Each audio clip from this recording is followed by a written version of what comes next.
Salut mes amours, j'espère que vous allez bien parce que nous, la période Coq TV, on est bien par la grâce de Dieu, la famille, mes amours, comme d'habitude. Sœur Nabino Aye, na partagé Nabino, histoire oyo, il y a jeune frère Nabiso, ou moi Nabiso, ou neveu Nabiso, peu importe. Histoire ya Mamadou. Mais avant que na histoire ya Mamadou, na rozala pena moulayi, pour eza vraiment Mamadou te onga na ye kolobela. Mais na lingi na lobela total sabino et loko nini aux réseaux sociaux et memi na monde oyo.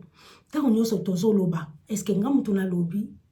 Eza ba statistique c'est salamaki ba tusi ba lobaki na ngai na bino to yebi ke réseaux sociaux ezali plateforme au monde oyo eloko moko et kokani soute na réseaux sociaux depuis la nuit des temps, depuis mukili ezala mukili. Depuis les réseaux sociaux et bima makambe bomba masouté, ça change tellement de choses. Donc cela veut dire que réseaux sociaux batota basali en wata so tolobi que réseaux sociaux ezali mabe, ça dépend bilo bozu la réseaux sociaux ndenge nini. Eli koloba ke mutu na mutu aye bandenge nini na ko utiliser réseaux sociaux. Pourquoi à partir des réseaux sociaux oyo makambe belé na bamboka ezoko changer.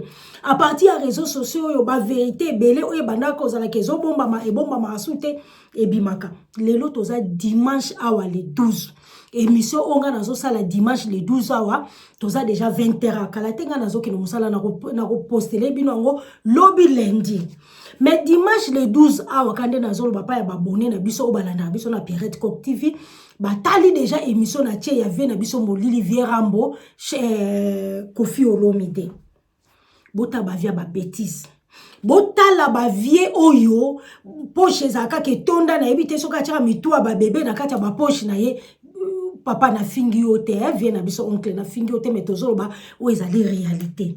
Vierambo boyoki kuna bolandaki o balandaki te boke no olanda émission na tchaki ya Vierambo ba benganye kuna na Côte d'Ivoire. Bino mona zasi boyokaki ke Vierambo kuna lobi ke aza ivoirien. Na ebi pete soki za solo to soki ndeni mais siko soki Vierambo azaka ivoirien na Congo siko ya ko sala nini. Donc point d'interrogation. Eza na makambo ya Vierambo. Na résumé makambo na sala ki lobi. Avançons na makambo biso tozana ho. Histoire na kobeta ya Mamadou. Qu'est-ce qui s'est passé chez Mamadou? Ngana kolobate, on va découvrir ça ensemble. Mamadou, après l'école, Mamadou est venu sur les plateformes, là où il avait pleuré. Après 1 heure du temps, vidéo Mamadou est tambouli dans le monde entier. La famille, mes amours, après 1 heure du temps, vidéo à Mamadou est tambouli dans le monde entier. Et c'est là qui vendredi après l'école. Là où les gamins sortis de l'école, pas de l'école, même de l'entretien, les vendredis, a sorti d'entretien tellement il était mal, il était blessé à tel point, à écoler dans les réseaux sociaux. Lobby samedi le 11, na ba Pedro Sanchez bakoti makambo. Est-ce que boyebi Pedro Sanchez obo to boyebi ete na sabino qui est Pedro Sanchez boke ndokotala président ya Espagne bakoti makambwana a demandé d'explication pa ya Macron petit na biso Macron obino nyoso boyebi.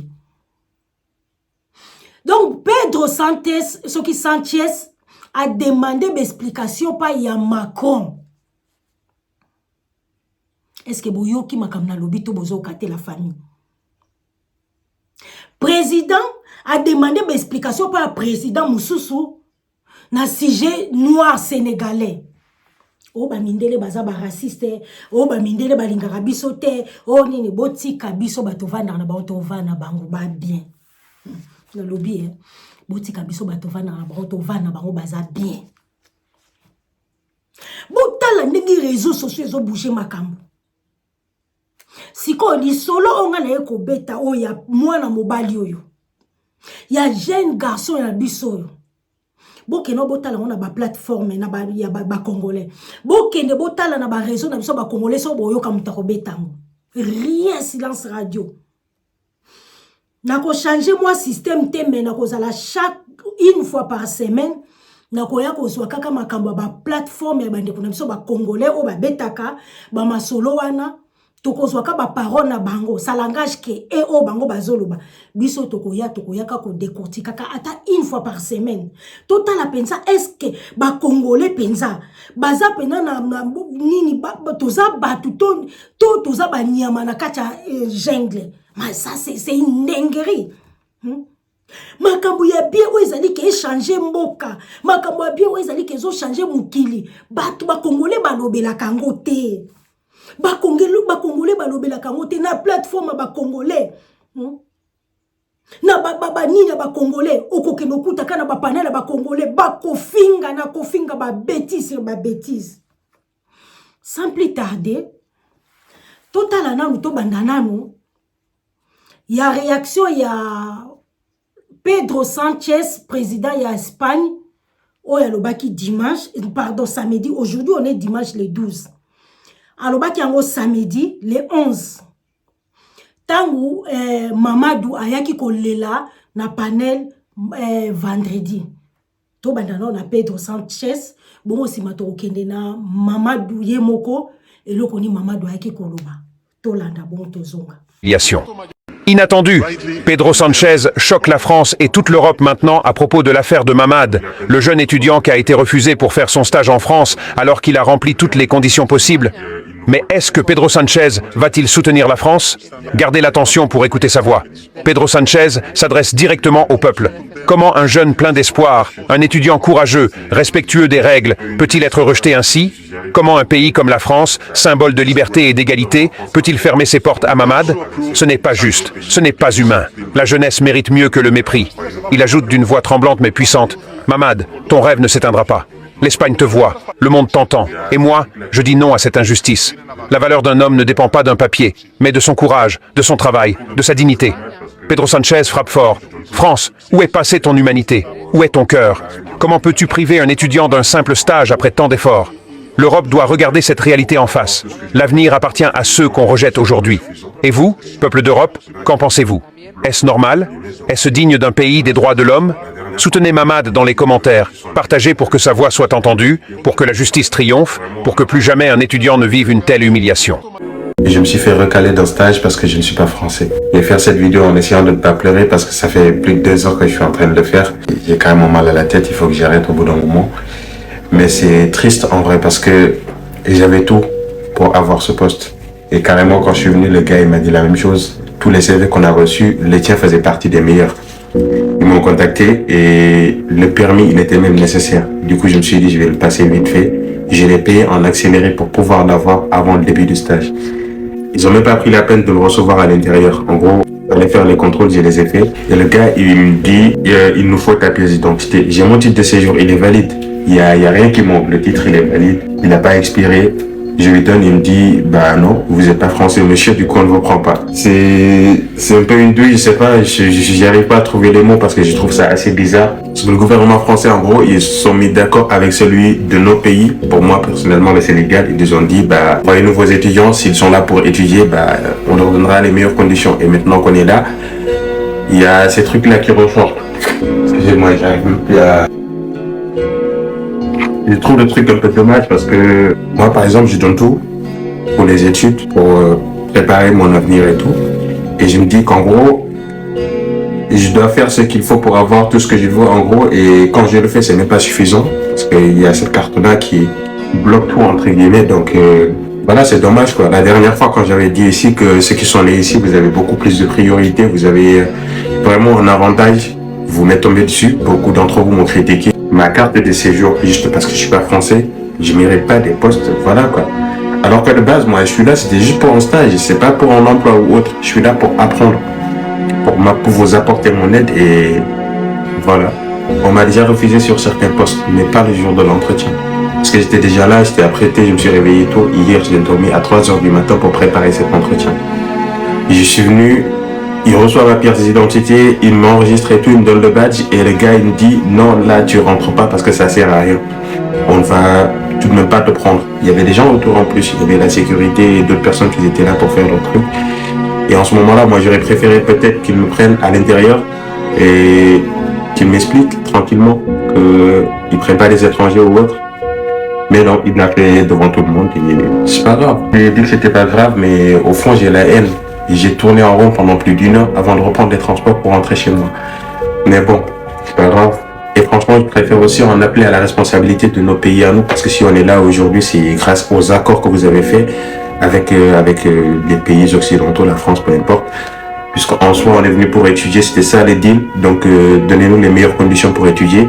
Et pour les étudiants, on n'a pas fixé ces règles un peu discriminantes, parce que oui, c'est discriminant. Et voilà, quoi. Je sais même plus quoi dire d'autre. Désolé aussi pour le truc d'émotion et tout, c'est juste que ça me touche. Là, ça fait plus de 4 ans que je suis dans les études sup, mais il ne m'est jamais venu à l'idée de baisser les bras. Mais là, en vrai, je sais pas quoi faire. Il n'y a pas d'autre solution, parce qu'en gros, je me dis que le jeu, en gros, il est un peu truqué, quoi. Tu pars, mais avec un retard énorme, juste à cause de ta nationalité.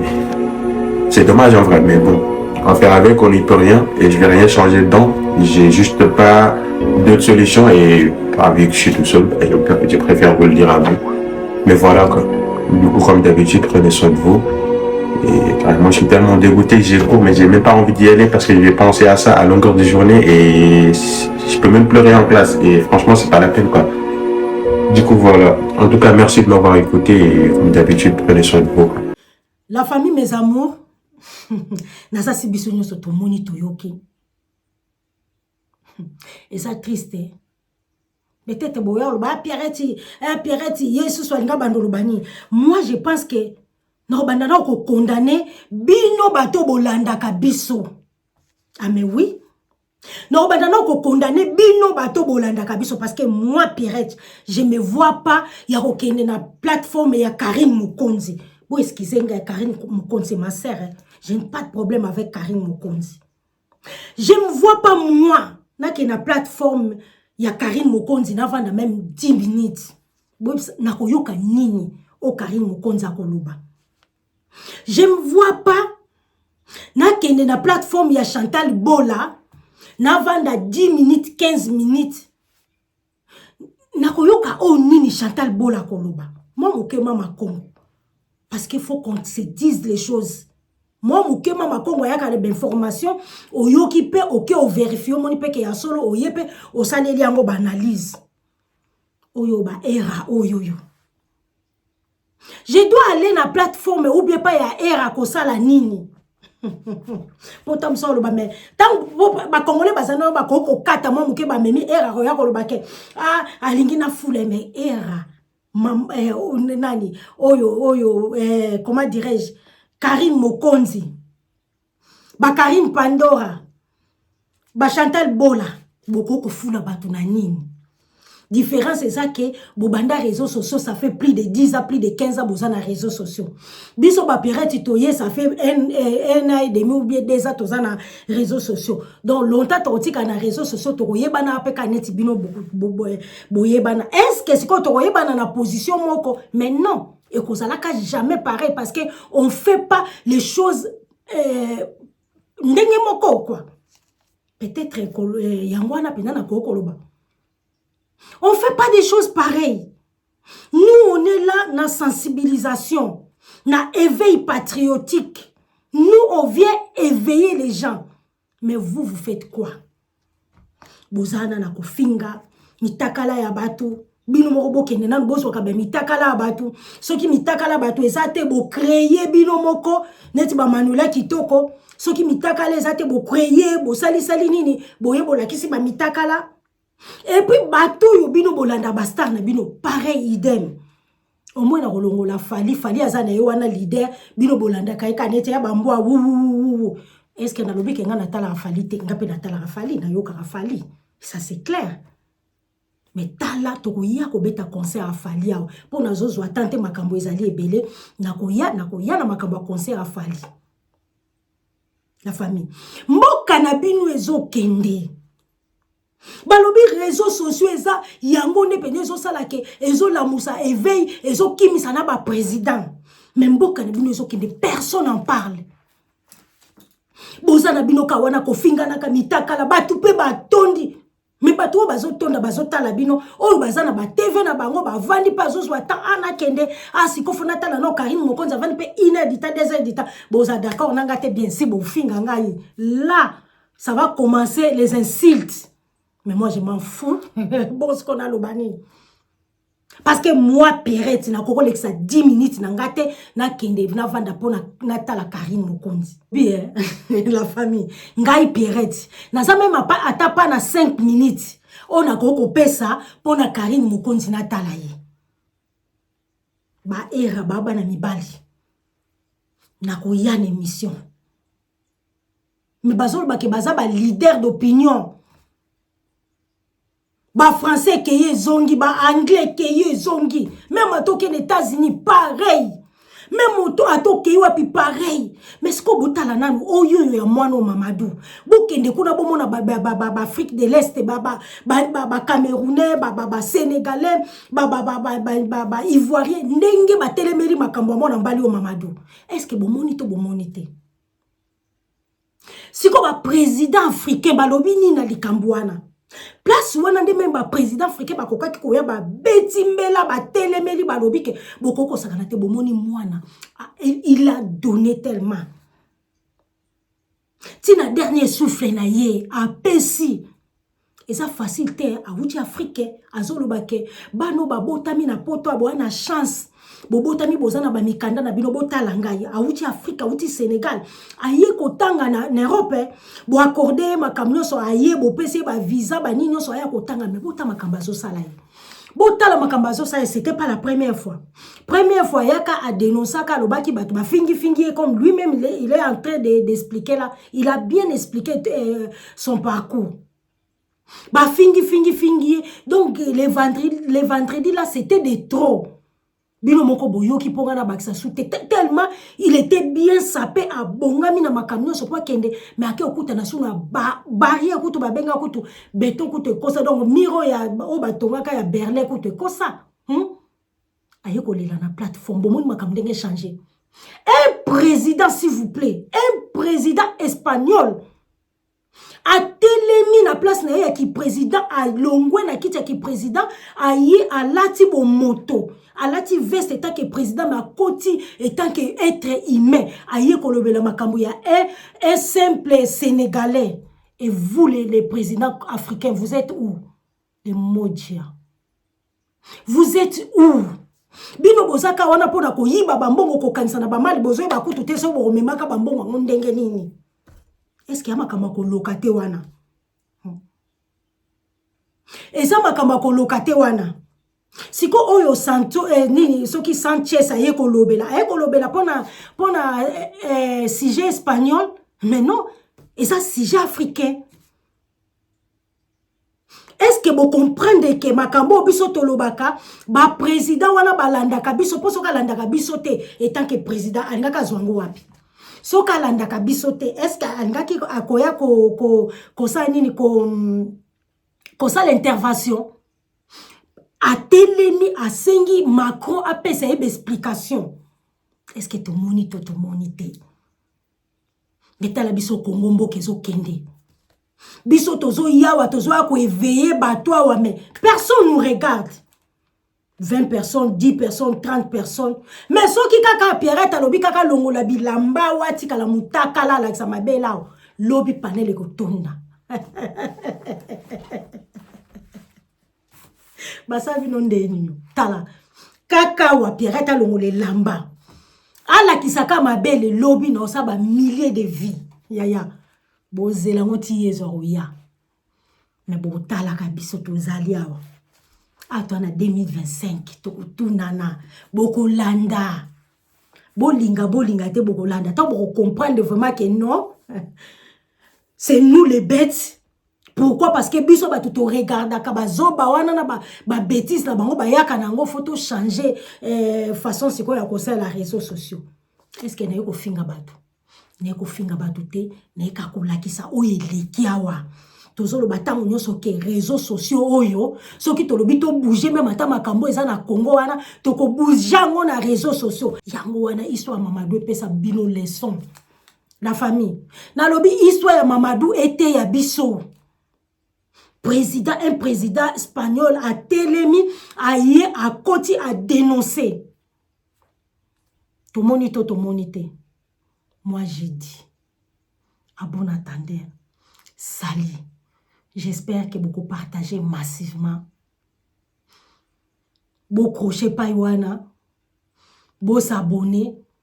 Vous liker. Vous tia commentaire pourquoi pas. Tout prochainement. Une émission Moussousou. Bye.